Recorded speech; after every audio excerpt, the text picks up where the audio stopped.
Hi there, Leo, and welcome to your November 2021 prediction reading. As you can see, yes, I did sort of start the reading early before you actually arrived, but I do have a good reason for that. And the reason in question is that I love to talk. Okay, I love to talk in excruciating detail about everything that I see in these cards.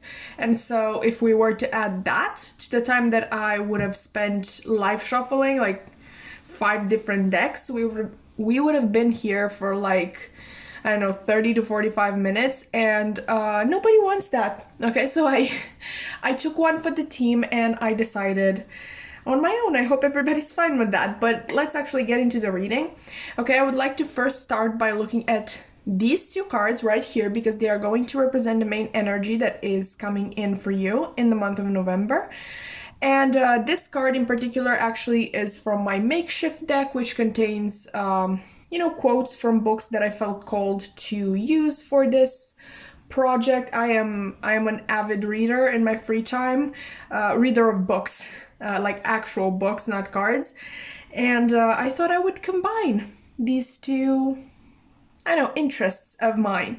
Okay, and the one that you got, the card that you got, says the true paradises are the paradises that we have lost.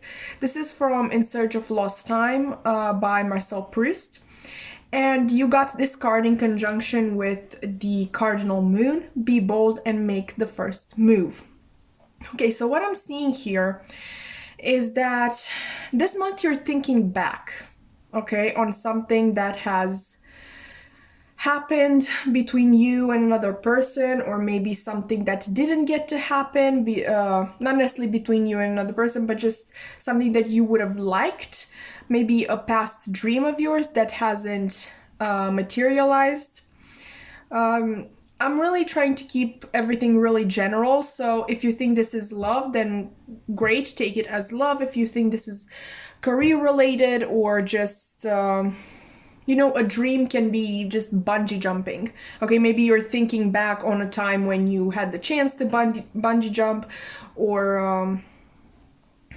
I don't know, when that was really high on your list of priorities, but you're definitely thinking about something that you would have liked to do in the past. Okay, and with this, the true paradises are the paradises that we have lost. I'm also getting a little bit the message that you might romanticize this thing to a certain degree, and maybe it's a little more than it actually deserves. Like, yeah, we tend to romanticize certain things from our past, like, I don't know, our high school years or our first relationships, when in reality we weren't really that happy in that time. Yeah, for some of you it is possible that you're not, like, this past thing or dream is not actually what you are missing. It's not actually your main focus, even though you may not know it. Your actual focus is, well, the past in general, the certain time period in which this particular thing was very significant in your life, or was very present in your mind. Okay, with be bold and make the first move, this can be actual, like, literal advice, like be bold and actually take action towards this thing that you, for some reason, in the month of November can't take your mind off of. But for my people who do think that they have this habit of romanticizing, this can literally just be you sort of going back and really thinking about what was going on around that time. Maybe in the month of November you just feel the need to release a certain thing that has happened in this time period, or maybe the time period altogether. You're just wishing to release the maybe toxic attachment that you have to it, or maybe this sort of for example, me, I hate I hate thinking about my high school years. I don't do that at all. And I know that's not right. I need to make peace with that. So maybe that's what you're doing in the month of November. You're making peace with this certain period in your life, but definitely this is in regards to something that you have either like actually experienced or you would have wanted to experience in the past. Mainly, okay, but the context is much bigger. I really hope that made sense. It's a very complicated energy. Okay, let's look at these cards to see if we can get more details. These are supposed to offer us, you know, sort of keywords for the month of November. For you, we have the Phoenix, new phase, rekindle, renew, transformation, growth, changed mind. We have karmic relationship, flitting triggers, turmoil, resentment, lessons, letting go, and loving you. And lightning, okay? Sudden change, shocking news, surprise, epiphany, upheaval, transformation. Okay, so yeah, I'm definitely seeing that this relates to much more than just an isolated event. I think it relates to, like I said, a whole period of your life. One that you didn't particularly get closure on. I think you are happy that you are out of it, like you have moved on from it, but you haven't settled the score, so to speak, when it comes to it. You're kind of you're not satisfied with how it ended. You're happy it ended, or at least when you are able to stop romanticizing it, you're happy it ended, when you're, you know, being logical and clear-minded about it. But yeah, you're not happy with how it ended. And I'm really seeing that in order for you to embody this Phoenix energy, to start this new phase in your life, to basically transform from this, you need to address it. Okay, maybe you actually have to address a real life person, which would be much easier. I'm not saying it's easy in general. I'm just saying it's much easier than having to make peace with you know, something that wasn't conscious in the first place, like maybe high school in general. Like, how you don't just have to talk with one person if you're having, you know, sort of trauma or bad experiences from high school. For some of you, it's a literal person, but for others of you, you really need to oh my god, I just said that.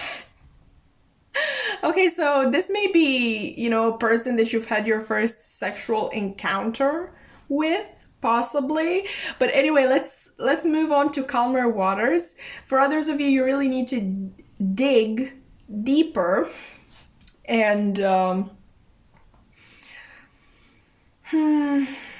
really identify the things that you still have to heal from that period of time. Like, for example, me, I just feel like I've wasted my high school years, like thinking of myself as being unworthy and ugly and, you know, and horrible. And for that reason, you know, I tend to hate high school because I didn't get to realize my full potential. But it's not that I actually hate high school. I hate the fact that I was so stuck and that I lost so many opportunities during that period of time. Okay, I don't actually hate high school. I don't actually hate my classmates. If I have a problem with my classmates, is simply the fact that, you know, they actually did something with their lives in high school. I hope this makes sense. But yeah, in order to rise as a phoenix, okay, you need to make peace with this certain period of time in your life. Okay, and like I said, some of you, it involves a person. For others of you, it's sort of like making peace with who you were back then. This is definitely a period that was supposed to teach you a lot. Like, you didn't go through these bad experiences, like no matter how big or small, for no reason. It was definitely meant to help you grow, but I feel like you haven't addressed it yet, and so you couldn't really see very well the purpose of all this probably mental and emotional distress. With Lighten here, we have sudden change, shocking news, surprise, epiphany, upheaval, and transformation. I'm really being drawn to the epiphany in this card. Like, yeah, with the others, it's possible. Like a sudden change inside of you, and you're finally realizing what this period of time meant. But that's also I basically paraphrased what epiphany would mean in this situation. Okay, I'm definitely seeing that you yourself are figuring things out in this matter. I don't think there's necessarily somebody who comes in and reveals it all to you. You just sort of get tired of constantly thinking or trying to avoid thinking about a certain period of time in your life, and you just tackle it. And you're like, I need to find out what this is about. And you actually look deeper. Can I just point out the fact that at this point we have transformation twice? So yeah, this is definitely something that's supposed to help you grow once you do have this epiphany. Okay, but let's look into tarot. Yeah, I did talk a lot. Sorry. Let's look into tarot, and let's see if we can keep this under 25 minutes. Because if we can, this is literally going to be the longest zodiac reading. I mean, I have Virgo too, but left to do. But yeah. Okay, so Leo in the month of November. What else can you tell me, Spirit, about? Oh, okay. We have the Six of Wands. Yeah, definitely personal growth and realizations and personal, what do you call those? Personal success. Okay, you're going to oh my god, I can't talk. I literally can't talk. This card is about celebrating victory. Okay, in the upright, but you got it in the reverse. So I really don't think this is a very public victory, but it is definitely a victory for yourself, for you in understanding your own mind and your inner workings and how you proceed from here. Okay, Leo in the month of November. Yeah, okay, there is going to be a lot of inner conflict. So sorry about that, but it is going to be all for a good cause, so to speak. You can't have transformation without actually doing the work, and I mean the shadow work here. It's never easy, okay? For nobody ever was it easy. It is supposed to put you in a very uncomfortable situation. It is supposed to make you feel extremely uncomfortable, but I'm really seeing you coming out on the other side very, very successful. Okay, there were too many cards that fell out the other time, and that's why I didn't get either of them. Okay, we have the Nine of Swords and the 10 of Pentacles. Can I just say that I find this really interesting? Like, we go here from a 6 to a 5, and then from a 9 to a 10. Yeah, definitely. I'm seeing it. A regression is needed. Not a regression necessarily, like, I don't want you to revert back to your old ways, whatever they were. I'm sure they were, the right thing then, but it is very unlikely that they would be the right thing to do now. But it's definitely a look back and an actual deep dive into your emotions at the time, into your mindset. Definitely looking back on who you were back then. Okay, and yes, once again, this is going to be hard to do because, listen, the mental distress that this is going to cause you, it isn't stress, okay, or anxiety. This is honestly the main interpretation that I usually get with the Nine of Swords. No, for you, it's embarrassment. You just don't want to look back. I don't know how bad it was. Like I get it in my own way, you know. Like I said, I hate looking back at my high school years because I'm embarrassed and I'm mad at myself for, you know, not putting in the work to realize my potential and basically wasting so much time thinking that I'm less than. It's not anxiety either for me. Okay, it's not anxiety, it's not fear of looking back, it's just embarrassment. You want to hide yourself from your past. You just want to move on without actually having the basis for moving on, because you're not thinking on it, you're not analyzing it, you're not, oh, what do you call that? What's that word?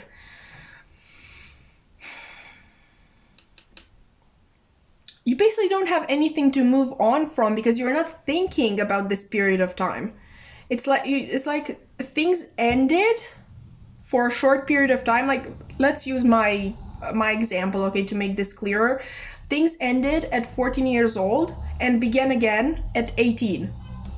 I'm literally missing 4 years here. And they were extremely formative years, but I choose to not think about them. So yeah, at times I think you might feel as though you were just literally born yesterday. You can't achieve this 10 of Pentacles, which in your case I think is personal growth. I don't really think this, like, usually 10 of Pentacles has to do with family, or realizing your potential. Okay, this is a family that has, you know, has been building their legacy over years, over generations. With you, I literally just think that the only way to achieve this sort of abundance, regardless of whether or not you want a family, the only way for you, and it's not just you, for anybody to achieve this sort of abundance, to build this sort of legacy, is to really take everything in. You can't leave certain parts out of your journey. It is your journey. Okay, you can't just, like, a journey in you know, in movies and in coming of age stories, like, you get from point A to point B, but you kind of stopped somewhere, I don't know, around A5, I don't know what I'm saying, and started again at A7. That makes no sense, but you're missing part of your journey, you're missing part of your growth. And you know what I'm saying is, you can get from point A to point B without making the whole journey. I really hope that made sense. It was completely strange. In the month of November, you need to address your past. Okay, what makes you ashamed, okay, from your past? Because you do need to grow from that. Okay, let's get some advice from your guides now. I'm basically going to shuffle these just a little bit because they're really hard to shuffle. They're heart-shaped, as you can see. This is the Lover's Oracle deck, by the way. And basically we are going to open the deck and see what comes out. So Leo, in the month of November, please, what messages do their guides have for them? What message, actually? Okay, this is cute. This is very pretty. Look at that. Stunning. Oh my God, we have twin flames. Your passion ignites. Okay, so for some of you, for my peeps who are looking for love, you will know that in twin flames and soulmate connections, people usually do not come into union until they sort of reach a point where both of their vibrations match. Okay, so I'm really feeling that some of you may have been trying to manifest your twin flame or your soulmate to come into your life. And to you, I say that they can't until you deal with this. Okay, and conversely, because I don't want to make all of this about love, okay, this is the Lover's Oracle deck. Obviously, we're going to have, romance messages, but to try to adapt it to a more general one, I would say that you need to resolve this past issue, these past issues, in order to be aligned with your divine path. Okay, so two messages, whichever you prefer, whichever you identify with better. Either way, you need to resolve this, okay, these past issues. And if you do that, you are either going to get in alignment with your twin flame or soulmate, okay, if that is what you are looking for, or two, you're going to get in alignment with your divine path. Okay, Leo, so yeah, I'm seeing a lot of work for you in the month of November, but there is going to be a lot of rewards as well. Obviously, you have the Phoenix here and the Ten of Pentacles. Really powerful cards, really transformative and legacy-oriented cards. I really think that you're going to be growing into yourself in the month of November. Okay, you're going to grow closer to your divine path, your divine purpose, and definitely raise your vibration. Okay, so that's what I have for you, actually, in this reading. I hope that you've enjoyed. You can definitely like, comment, or subscribe, or, all three of them. Maybe even hit the notification bell if you don't want to miss an upload ever again. But what else? My social media links are going to be in the description box below. I have my main Instagram account if you want to see what I'm up to in my free time. Or if you're only interested in my tarot content, I do have an Instagram tarot account and a tarot TikTok, I guess, if you want to call that, or spirituality TikTok, where I post readings almost every single day. If you enjoy shorter formats in your readings, then, that's the place to go. Either way, that's all I have for you today, and I hope to see you in another reading. Bye!